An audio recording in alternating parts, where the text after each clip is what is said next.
Yan, meron na siyang bakal at saka yung para sa kuryente. Yan, ito po yung hagdan, gagawing hagdan pababa. Diyan isang room pa dito. Tapos dito po kami sa rooftop. Yan.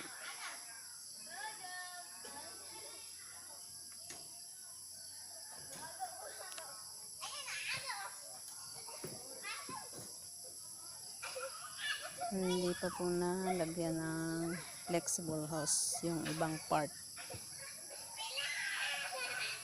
Kasi time to go. For now, yan po muna. Good afternoon to all. Have a nice day.